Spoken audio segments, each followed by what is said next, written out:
आपण नुसताच राग करतो, पण इथं कीर्तनाला आमचे मोराण्याचे भैया दादा आलेले आहेत. हे नाव मला का घ्यावं वाटतंय माहिती आहे का? कीर्तनाला हिंदूंना यायला वेळ नाही आणि इथं कीर्तनाला मुसलमान हजेरी लावतात, हा आनंद आहे. विठ्ठल विठ्ठल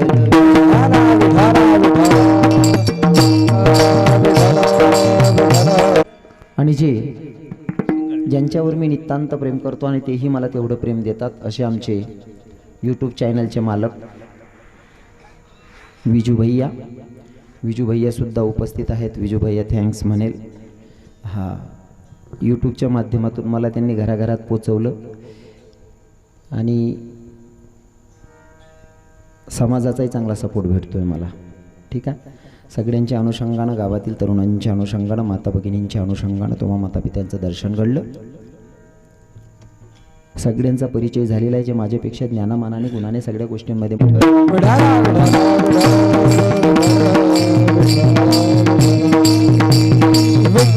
राची ठेविले अनंत तैसेची राहावे चित्त सुद्यावे समाधान.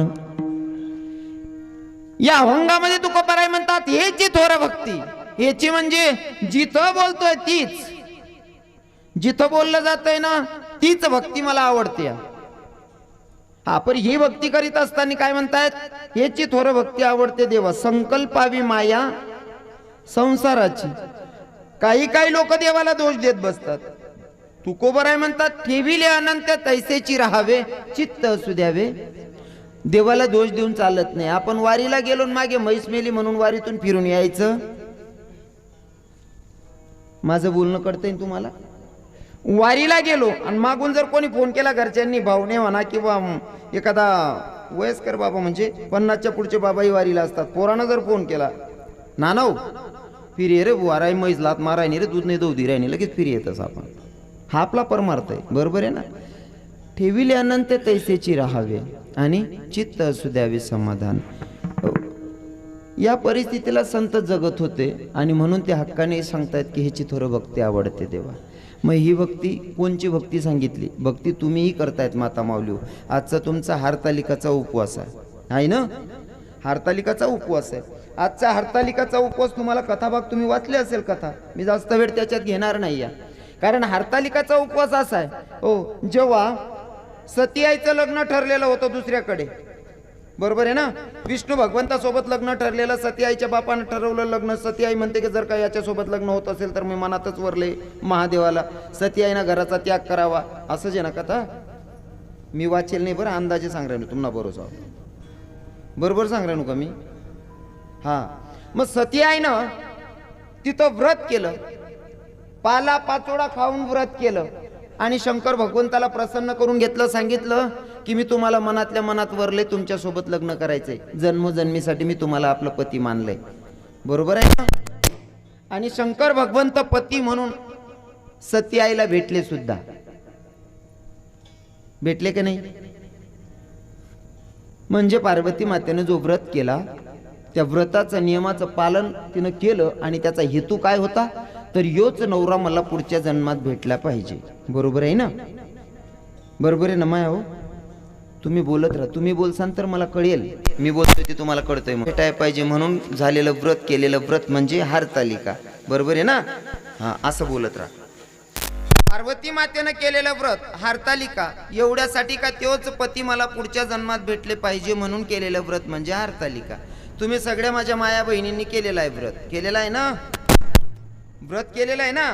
कोणची बहीण असं वाटा साऊज नवरा पुढला जन्माला भेटायला पाहिजे, वर बोट करा बहिणीवर. हा, वर बोट करा बहिणी. एक बी जण नाही, अख्खा गाव मारता का एक बी जण वर बोट करत नाही. हा, वट बोट करायचं ताम ना तेवढ्यासाठी. आणि बाकीच्यांनी धरून घेतली, कुवारपणे धराय म्हणे टिकाड राहणार. हो, त्या बी ब्याई टिकाड राहणार. बाकी जण असं माहिती आहे, जर का त्या व्रत तोट टाका ते पुढला जन्म गदडीना भेटत नको चाल द्या असंच. बरोबर आहे ना? हो, गाढवना जन्मामा जावा तीन ठीक आहे, जसं आहे तसं सोंग पार पाडानं पुढे बी आको.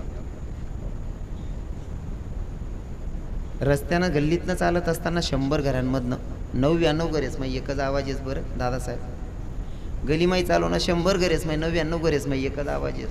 खानदान्य म्हणतो राय राय नू दुसरी राती ना कवा निघून जाती. खरे ना. हो हरतालिका जर सांगायचं म्हणलं, आमच्या बाजूमध्ये एक भावानं हरतालिका केली ती. बोलू नका पूर्वी. माझाच मित्र आहे, त्यानं हरतालिका केली. हरतालिका केल्याच्या नंतर त्याच्या बायकोनं, त्यानं नाही केली, त्याच्या बायकोनं हरतालिका केली.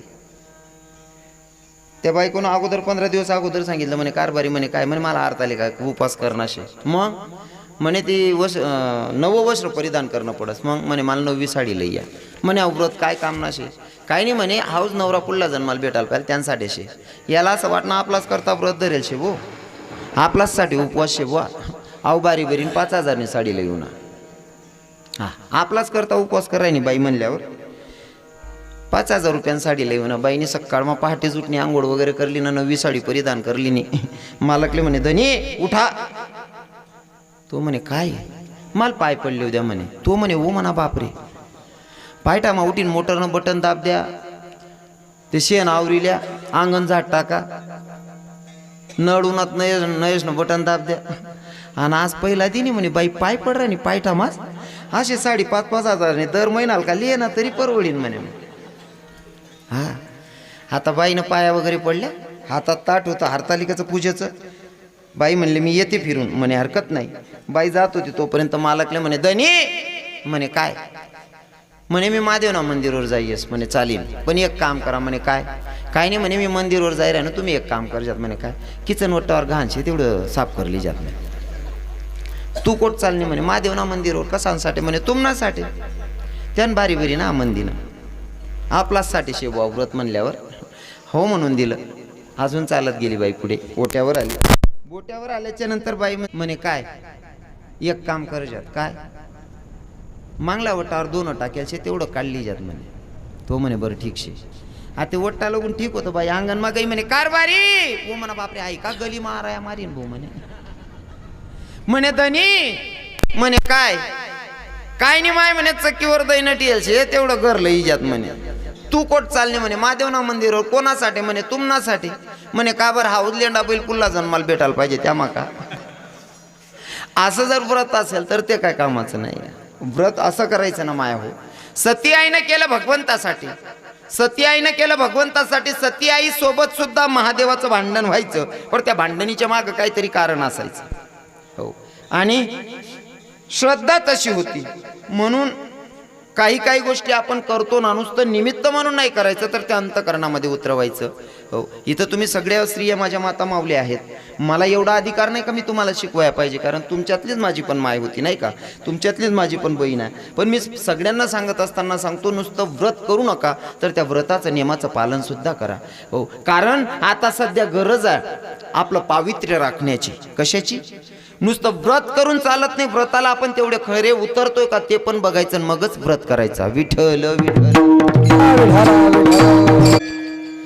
थोडक्यात काही लोकांना माझं बोलणं पचत नाही, काही लोकांना राग येत असेल, पण मी तुम्हाला असं सांगेल बरं का. हो याच्यासाठी हो जर फॉर एक्झाम्पल मी असं म्हणेल मला जर डायबिटीज आहे, मला डायबिटीजचा त्रास आहे, शुगर आहे, माझ्या समोर जर चहा आला, चहा आल्याच्या नंतर जे जवळचे ते म्हणतात बाबा चहा घेऊ नका, ते चहा घेऊ नका म्हणजे त्यासले दुःख लागराय ना का मी चहा पिराय नव्हते. त्याचा अर्थ काय आहे, तुम्हाला शुगर आहे, तुम्हाला जास्त त्रास झाला नाही पाहिजे म्हणून त्या मला आवरी राहणार. याचा अर्थ असा नाही काढायचा चहा नाही पिऊ दिली बुमाले. बरोबर आहे की नाही. जो कोणी आपल्याला हक्काने बोलतो ना त्याला वाईट समजायचं नाही. कदाचित तो आपला हितचिंतक असू शकतो. आणि ज्या फुलायचा आवायतच ना हो दे रे काय वस मारत नाही थोडीफार, हा हितचिंतक नाही, प्युअर किडा पाडणारे. हा म्हणून मी तुम्हाला पाया पडून सांगेल, एखादा शब्दाने जर माझं मन दुखवत असेल तर मी पाया पडून माफी मागेल, पण मला सत्यता मांडायला आवडते. सत्य आईनं पावित्र्य राखलं आणि तसं प्रत्येक स्त्रीने पावित्र्य राखलं पाहिजे. कदाचित माझ्या मुखातून तुम्ही कथा ऐकली नसेल किंवा ऐकलीही असेल. पतिव्रताची कथा सांगितली होती का मी तुम्हाला कीर्तनात? नाही ना, आपल्या गावात नाही ना झालेली. मग ऐका पावित्र्य कसं राखायला पाहिजे आणि खरी पतिव्रताचे नियम काय असतात. हो पतिव्रतामध्ये 3 पतिव्रता गणल्या जातात. एक प्रथम पतिव्रता, दुय्यम पतिव्रता आणि कनिष्ठ पतिव्रता, याच्यामध्ये 3 पतिव्रता नेमल्या जातात. मी खूप अभ्यासू नाही पण ऐकलेलं आहे, वाचलेलं आहे म्हणून सांगेल तुम्हाला. हो, जी पतिव्रता असते ती देवावरही तेवढं प्रेम करते, पतीवरही तेवढं प्रेम करते, सासू सासऱ्यांवर सुद्धा तेवढं प्रेम करते, आलेल्या अतिथीचा सुद्धा तेवढा आदर करते, ती म्हणावी प्रथम पतिव्रता. दुय्यम पतिव्रता ती फक्त नवऱ्याची सेवा करते, लोकांची तरी चालेल पण कमीत कमी पतीशी एक निष्ठ शकतं, पण तिच्याकडनं घडलेलं नसतं, ती कनिष्ठ पतिव्रता. हां, या 3 पतिव्रतेमध्ये हो ज्या बसल्या त्या पतिव्रता. आता चला पुढे, पतिव्रतेचे नियम सांगितले तुम्हाला. पतिव्रता काय असते आणि पतिव्रतेची ताकद काय असते. एका पतिव्रतेनं सूर्याला आडवा हात केला 3 दिवसपर्यंत निघूच दिलं नाही, ही ताकद पतिव्रतेची. तुम्ही जर पावित्र्य राखलं तर आज सुद्धा तुमची ताकद ती. तुका म्हणे पतिव्रता तिची देवावरी सत्ता. पतिव्रता 2 बहिणी होत्या. शांडल्यची कथा माहिती असेल तुम्हाला, कदाचित ऐकली असेल, पण तरी आता विषय आला म्हणून सांगेल तुम्हाला. शांडल्यची कथा आहे. 2 बहिणी होत्या, एक पतिव्रता आणि एक साध्वी होती. एक पतिव्रता आणि एक साध्वी. दोघांच्या कुटिया जवळ आहेत, दोघांच्या कुटिया जवळ आहेत, पण साध्वीची कुटिया जडत होती आणि पतिव्रतेच्या कुटियाला थोडी आस लागत नव्हती. दोघं बहिणी बाहेरून बघत होत्या. बाई ग, ती साध्वी सांगत होती, बाई ग मी साध्वी आहे, मला पण पुरुषाचा स्पर्श नाही तरी माझी कुटिया जडते, आणि तू माणसासोबत राहते तरी तुझ्या कुटियाला दाग लागत नाही, माझी कुटिया जडते, म्हणजे नेमकं काय चाललंय. तेव्हा सांगितलं, बाई साध्वीपेक्षा पतिव्रतेची ताकद मोठी आहे. जी बाई पतीची सेवा करते ना, साध्वीपेक्षा सुद्धा मोठी आहे. म्हणजे कसं, आता मला आता पहाटे उठली बाई, उठल्याच्या नंतर महादेवाच्या मंदिरात गेली. महादेवाच्या मंदिरात गेली, बेल भंडारा आला, आणि जेव्हा घंटानाद केला ना, तर घंटानाद केल्याच्या नंतर बाई मंदिराच्या बाहेर निघाली. पण तो घंटानाद झाल्याच्या नंतर मंदिराच्या आजूबाजूला सगळे भिकारी झोपलेले होते. त्याच्यातून एक महारोगी होता. त्याला असं वाटलं, एवढ्या पहाटे जो कोणी घंटानाद करते, देवपूजेसाठी आलेला आहे, कोणीतरी श्रीमंत व्यक्ती असला पाहिजे. एक महारोगी दारात मंदिराच्या पायथ्याशी येऊन उभा आहे, आणि ही साध्वी देवपूजा करून खाली उतरत होती. पहिल्याच पायरीला भिकारी उभा होता, पण तो भिकारी होता महारोगी. आता बाईला पतिव्रता व्हायचं होतं, थोडाही विचार नाही केला, आणि त्या महारोग्याच्या गड्यात माळ टाकलेली आहे. महारोग्याच्या गड्यात माळ टाकली. दादा, तो महारोगी सांगत होता, म्हणले बाई काय करते, मी महारोगी, माझ्या गड्यात माळ काढून टाकते. त्या बाईनं सांगितलं, साध्वीनं, म्हणले मी आत्तापर्यंत साध्वी होती, पण मला पतिव्रता व्हायचंय, आणि मी तुम्हाला पती म्हणून मानलेला. महारोग्याला घरी घेऊन गेली, कुटियामध्ये ठेवलं. त्या महारोग्याची एवढी सेवा, कारण पतिव्रता व्हायचं होतं, त्या महारोग्याची एवढी सेवा केली, एवढी सेवा केली. त्या महारोग्याला इतका आनंद की भैया रोडावर मागत होतो आणि काय आनंद आहे. हां, संसार थाटात चाललाय, संसार थाटात चालला. पण महारोग्याला भीक मागून खायची सवय होती. आता जी सवय असते ती सवय मिटते का माणसाची? सवय मिटते का? जुना लोकांची म्हण आहे, हो आपला खानदेश मी जरा उघडं बोलस, आणि कदाचित म्हणा उघडं बोलणं लोकेशला आवडी राही ना. जुना लोकेशने म्हण आहे, चाडीकरांना जर सवय पडी गे डोरले ते सोडस का? मूळ स्वभाव माणसाचा जातो का? जात नाही. मूळ स्वभाव जात नाही. याच्यासाठी मी नेहमी एक दृष्टांत सांगतो.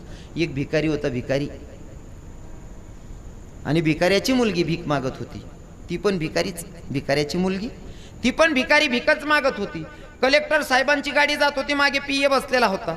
आता कलेक्टर साहेबांची गाडी जात होती, ती भिकाऱ्याची पोरगी भिकारीनच होती, पण दिसायला सुंदर होती. कलेक्टर साहेबानं बघितलं, एवढी सुंदर पोरगी या, एवढी देखणी पोरगी, म्हणले मला हिच्यासोबतच लग्न करायचंय. आता पीएला सांगितलं, म्हणे पीए बघ ही पोरगी कोणाची, तपास लाव, मला हिच्यासोबत लग्न करायचंय. राजा बोले, आणि त्याला विलाज नाही आते.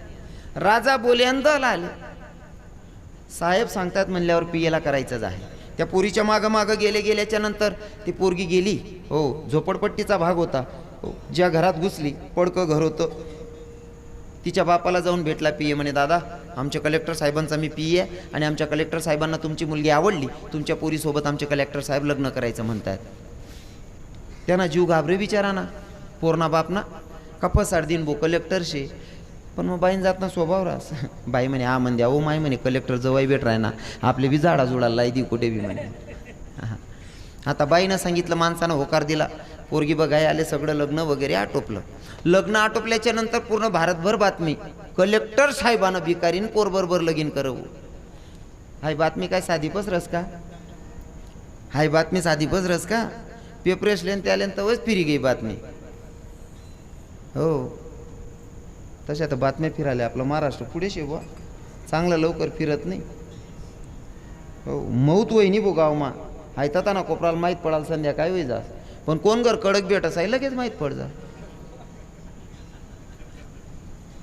खरं आहे ना? मला त्यांना म्हणा काही समजत नाही बा, उगाच सांग राहीन मी. आता ते मुंबई सारख्या सिटीमध्ये, नाशिक सारख्या सिटीमध्ये माहीत पडलं की भाई कलेक्टर साहेबांना भिकारी बरोबर लग्न केलं, भिकारीच्या पुरी बरोबर लग्न केलं, भिकारींबरोबर लग्न केलं, चर्चा चाललेली. आणि मोठं फंक्शन ठेवलं. अरे कसा महात्मा, कसा साहेब असेल का त्यानं भिकारीच्या पुरीबरोबर लग्न केलं, भीक मागणाऱ्या पुरीबरोबर लग्न केलं. मग मोठं फंक्शन, हो जेवण वगैरे ठेवलं. मग कलेक्टरने बाईले बोलावतं ते फंक्शनमा. हो कलेक्टर साहेबांचं माणसामध्ये जेवण झालं सगळ्या साहेबांमध्ये. आता कलेक्टरनी बायको जेवणले बसणी आणि त्या बड्या साहेब बसण्या बायकाचं नियोजन होतं. ते साहेब बसणं म्हणल्यावर सर्व साहेब बसण्या बाया बसेल होतात. ऐक भिकारीन बी बसली तीच नामा जेवाले. कोणी बायको आहे ती? आते कलेक्टरनी बायको आहे. अंडेर कोणी आहे? सोती कोण आहे? भिकारीन. पण बायको कोणी आहे? कलेक्टरनी. आता जेवणले बसणार त्या सर्व बाया. तिने कधी एवढं भारी देखील नाही. माय म्हणे पकवानानं जेवण शे म्हणे, कवय भेटी नि कवयनी गाय गाय खावा लागणे. बाजूवाली बाईने हात धरले ना म्हणे, ताई आडे ना नियम असा शे म्हणे, तुम्ही नवीन लग्न करून आले तिथं नाव घेतल्याशिवाय जेवण करायला चालणार नाही म्हणे. माय म्हणे पहिल्यांदा चांगलं भेटणं, हाय माय नेणारे टोकी दिनं म्हणे. हा ते नाही नाव लिहू कशी, आणि नाही जर लिहिली तिथला टाईम खावायला भेटाव नाही म्हणे. आता ती भिकारींनी नाव लिहिणं. काय सांगस ती भिकारीन? हे चांदीना ताट ताट मावता सोनाना गल्लास, चांदीना ताट ताट मावता सोनाना गल्लास, गल्लास मावती दूधनी साय, म्हणा कलेक्टरले भूक लागणी भाकर दे ना माय. कसा ना परिणाम शाहू. मूड स्वभाव स्वभाव जाईना नि मूड स्वभाव जाईना, मूड स्वभाव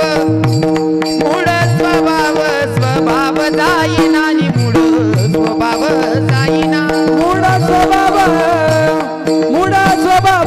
स्वभाव जाईना, मूड स्वभाव जाईना, स्वभाव मूड स्वभाव जाईना, मूड स्वभाव जाईना. मूळ स्वभाव जाईना आणि मूळ स्वभाव जाईना. मूळ स्वभाव जात नाही. या भिकाऱ्याचा स्वभाव होता की भैया महारोग्याला सवय होती गाव मागून खायची, कुटियावर आयता भेटत होतं, पण फिरणं थांबलं ना. त्याच्या बायकोला सांगितलं, म्हणले पाय तू माझी भरपूर सेवा करते, पण मला की नाही इथं बसून लय बोर होतंय, थोडं फिरायला घेऊन चल ना.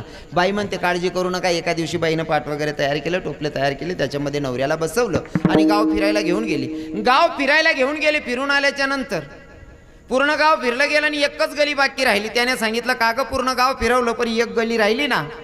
मग म्हणले त्या गलीत ने ना. बाईनं त्या गलीत नेलं. त्या गल्लीतून फिरून आला आणि फिरून आल्याच्या नंतर कुटियाच्या समोर ठेवलं माणसाला. बसला तो.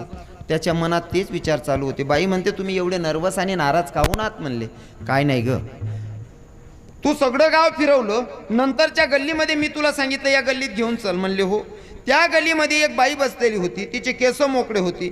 जर तू मला तिच्याजवळ घेऊन गेली तर, माझी इच्छा जर पूर्ण केली तर तू खरी पतिव्रता आहे असं मी समजेल. माझं खूप मन आहे त्या बाईला भेटायचं. आणि ती गली होती महाराज माया माफी मागून सांगेल वेश्यांची गली होती. हा आता पतिव्रता म्हणते जर नवऱ्याचं नाही ऐकलं तर मला पाप लागतं. काय सांगते? नवऱ्याचं जर नाही ऐकलं तर पतिव्रता गणली जाणार नाही. तो कसा का असे ना त्याचं पापून त्याच्यासोबत, पण मला पतिव्रता व्हायचं. याला एका शब्दात सुद्धा दुखवायचं नाही. या बाई आता बाईला डायरेक्ट ही गोष्ट कशी सांगेल? कारण बाईची आबरू म्हणजे काचेचं भांड असते. ती कधीच, आपण उघड्यामध्ये मजाक मस्करी करू शकतो पण बाया कधी एकमेकांमध्ये पण तशी मजाक करत नाही. म्हणून पावित्र्य जातं. म्हणून बरं ऐका, मग आता काय करावं, ती बाई वेश्याच्या घरी जायची, सडा रांगोळी करायची पहाटे, तुळशीला पाणी घालायची, निघून यायची. ती वेश्याबाई, व्यवसाय करणारी बाई विचार करते, बाई माझ्या दारात येऊन कोण बाई अशी या का ती तुळशीला पाणी घालते, पूजापाठ करून जाते, सडा रांगोळी करून जाते. एके दिवशी पहाटे उठल्याच्या नंतर ही पतिव्रता सेवा करून निघत होती, तोपर्यंत हात धरला, बाई तू तर पतिव्रता आहे ना, मग तू इथं काहून येते, मी तर वेश्य व्यवसाय करणारी, माझ्या घरात काहून सेवा करायलीस म्हणले. तेव्हा त्या बाईनं सांगितलं, बाई एक सांगायची लाज आहे आणि नाही सांगायची दुसरी लाज आहे. म्हणे काय, माझ्या नवऱ्याची इच्छा तुझ्याकडे यायची. म्हणले हरकत नाही, तुझ्या नवऱ्याला पौर्णिमेच्या दिवशी घेऊन ये. घरी गेली बाई, नवऱ्याला सांगितलं तुमची इच्छा पूर्ण होणार आहे, पण तुम्हाला पौर्णिमेच्या दिवशी तयार राहायचं, मी तुम्हाला पौर्णिमेच्या रात्री घेऊन जाईल. पौर्णिमेच्या रात्री नवऱ्याला घेऊन जाईल असं जेव्हा सांगितलं, त्याचा आनंद द्विगुणित झाला ना. त्या आनंदाला पारावाराने जेव्हा माणसाची मनाची इच्छा पूर्ण होते, तेव्हा तो इतका आनंदित होतो की त्याचा आनंदाला पारावारच उरत नाही. मग ऐका ना, आता पौर्णिमेची रात्र आहे, नवऱ्याला पुन्हा पाठीमध्ये बसवलं आणि घेऊन जाते बाई घेऊन जाते. आणि जात असताना ज्या बाईकडे जायचं होतं, तर अरण्यामध्ये राहत होती ना बाई, जायचं दऱ्याखोऱ्यातून रस्ते होते, आणि दऱ्याखोऱ्यातून रस्ते होते तेव्हा साधू पण तेवढे होते. ते काय करायचे, जे दऱ्याखोऱ्यातून रस्ते होते त्याच्यामध्ये असे गड्डे कोरायचे आणि त्याच्यात साधू नामचिंतनाला बसायचे.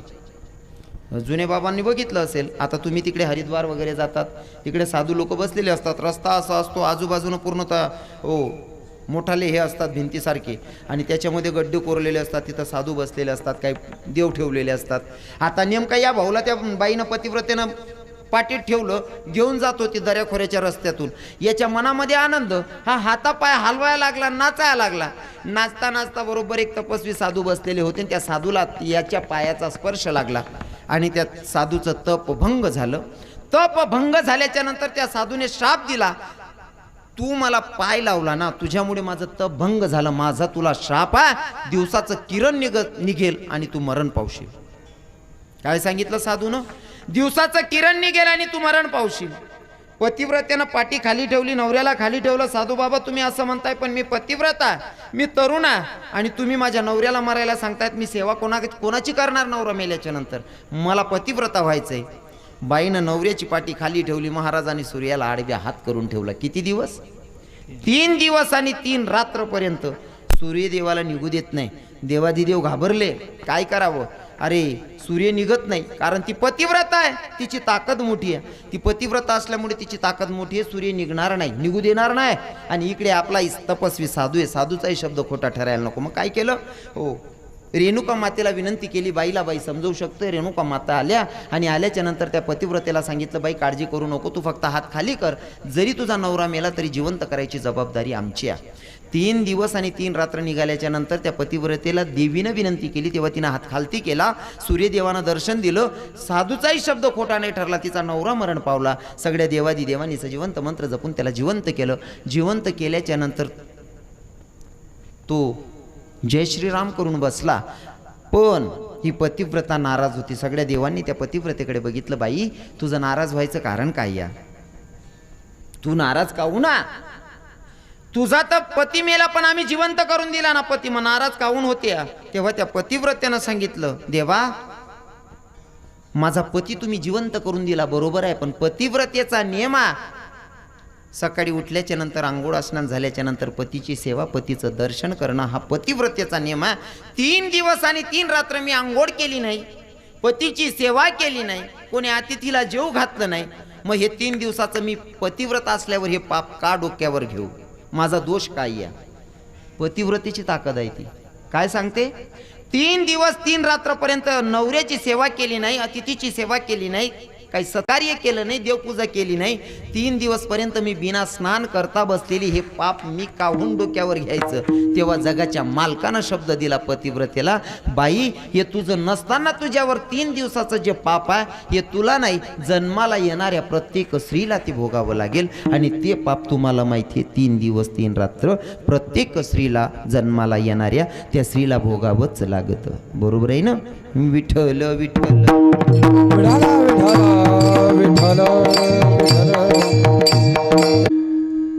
पर तुम्हाला सांगतो बरं का, हे सगळे नियम पालन करायच्या मागे शांतता बी ठेवणं महत्वानं राज बरं का बहिणी. तुम्ही सर्व शांतच येतं बा. एका गावाला गेलो मी, भागवत कथा होती. एक बाई गेली मागे कटकट करे, एवढी कटकट करे ती बाईनं भांडण कराशिवाय चितच लागे नाही. राहतीच तशा बाया. आठे नाहीत नांद्रामाने तुम्हाला परिसरमा तशी बाई नाही बाई. आठेनं काही सांगणं नाही माले मला 2-3 कीर्तनेश आहेत आता. हा आठेनं काहीच सांगावं नाही मी.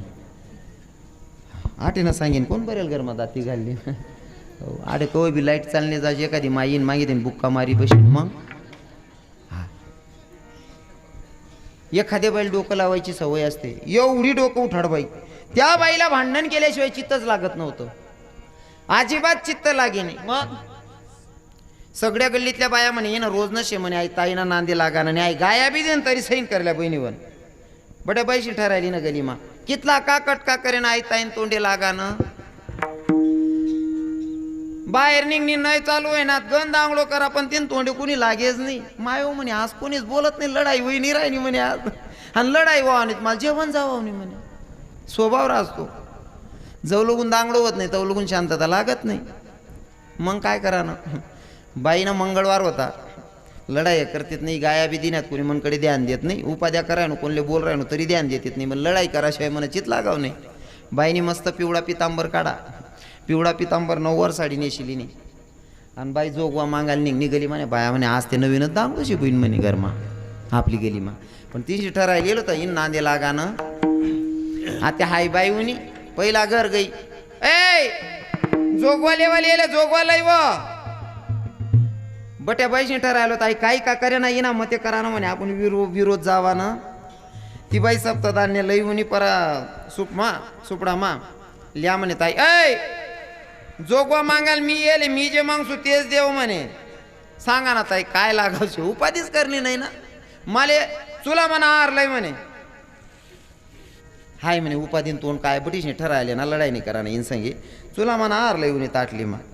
आणि 9व्या पितांबर नेशेल होता टाक म्हणे या मा जाऊ दे मा इन तोंडे लागणे नाही टाक द्या म्हणे कोण विरोध करीन लढाई नाही करणी ना. आणि तिनं तो पितांबर मा तो हार टाक दिना जणणी का नाही ती साडी आती निघ म्हणे साडी का बशील गाई म्हणे म्हणे. असा बी स्वभाव होते काय काम ना नाही बरोबर आहे की नाही. हो विठ्ठल विठ्ठल विठाला विठाला विठाला. असं वाचलं की भैया तुम्ही आहे ना तुम्हाला सांगतो बरं का तुकोबरायची आरती सांगतात ह्याची थोर भक्ती आवडते देवा संकल्पावी माया संसाराची. ह्याची थोर भक्ती म्हणजे काय हो तुकोबराई इथंच सांगतायत. बरं जे करतायत तेच सांगतायत तुकोबराई. कारण जिथं तुकोबराई कीर्तन करतात तोच अभंग कीर्तनाला तुकोबराई निवडत असतील. ह्याची थोर भक्ती म्हणजे हेच इथंच दाखवतायत. बरोबर आहे ना. ह्याची थोर भक्ती आवडते देवा. हो ही भक्ती देवाला आवडते.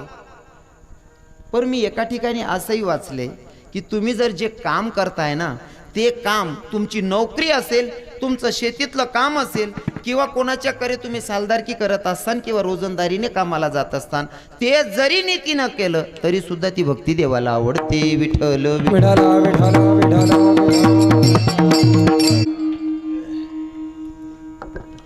मग ही थोर भक्ती आवडते देवा. जर भक्ती ही केली तर देवाला आवडते. असं एखादं उदाहरण सांगता येईल का तर सोपं करून सांगेल. हो विठ्ठल भक्ती तुम्ही जशी करशाल ना तशी देवाला आवडते. त्याच्यातली थोडीशी एक बालकाची भक्ती सांगेल 5 वर्षाच्या ध्रुवाची. ध्रुवाची कथा आहे. उत्तानपाद राजा आणि उत्तानपाद राजाच्या 2 पत्न्या. मी तुम्हाला जागरण एवढ्यासाठी मी ठरवलं तर मी हसवून पण राहील पण आजचा हरतालिकाचा उपवास आहे आणि ह्या स्त्रियांचा उपवास आहे. उपवासाला जागरण करणं म्हणजे नुसतं जागरण करून फायदा नाही तर काहीतरी 2 गोष्टी भगवंताच्या कानावर पडल्या पाहिजे म्हणून सांगणं. मी ठरावते मी 2 तास हा साडू बी शकस तुमले. पर कीर्तन कशासाठी हरतालिकेसाठी बरोबर आहे माया. हो हरतालिकान 2 गोष्टी कानावर देवण्यास पडायला पाहिजे नाही का. मी जर ठरावते मी बी तुम नागत म्हणू शकू उठर उठर हनुमान तुला माणसं लगीन निगर ना निवता तुला देना असं. हां 2 तास मी तसा बी पार पाडू शकस.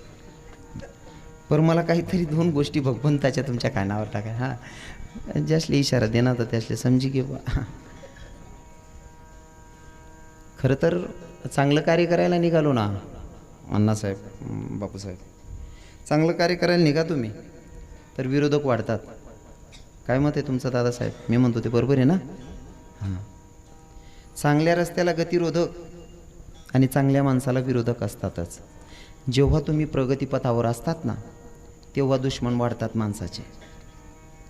तुम्ही साधारण जीवन जगा, कोणलेच काही पडेल राहत नाही. नेहमी कंट्रोलना गहून कंट्रोलना तांदूळ खिचडी खावा, तुम्हाला बद्दल जलनच व्हावं नाही लोकेशले. पण तुम्हाला आत्मा जर का बासमती दिखी घ्या तू म्हणा बाबा गाव कंट्रोल न खास नाही बासमतीला येऊन दकारी आले अरे याल फार्म भराला अरे ग्रामपंचायत न उपटारी आले.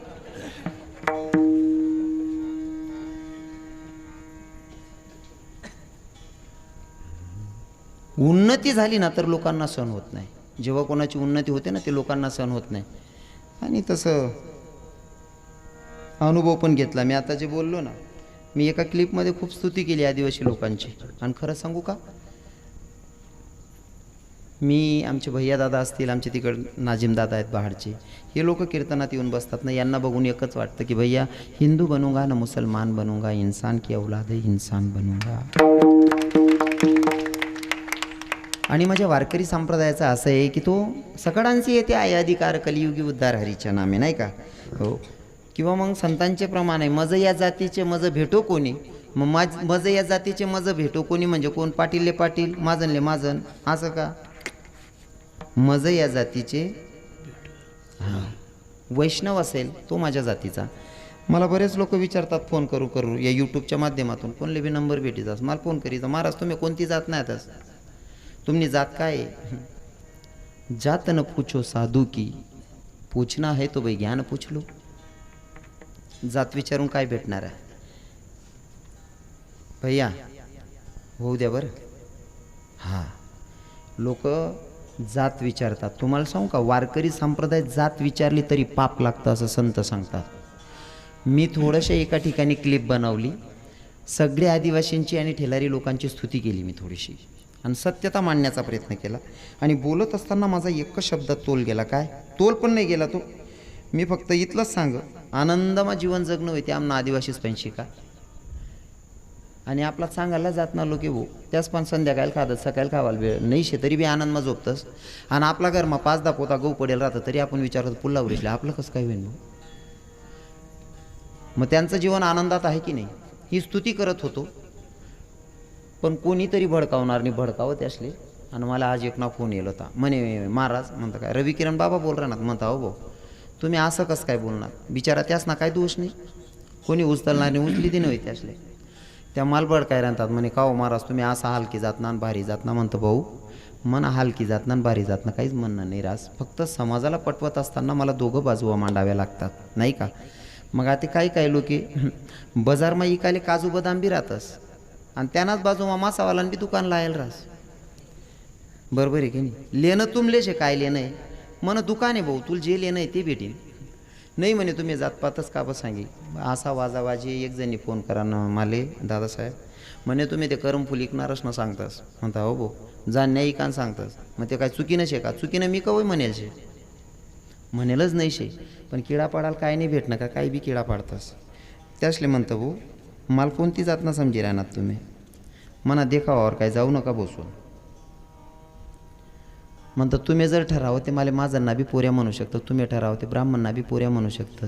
आणि जे जाणण्या ऐकणार ना सांगास ना मी त्यांना बी पोऱ्याशे म्हणतात. कारण मी प्रत्येक जातवालाच मला पोऱ्या मानेल शे, त्यामुळे मी अख्खी जात नाशे. हां आणि तुला जर जातच पाहिजे असेल तर मी फक्त माणूस जात मा जन्माला येईल म्हणतं. विठ्ठल विठ्ठल.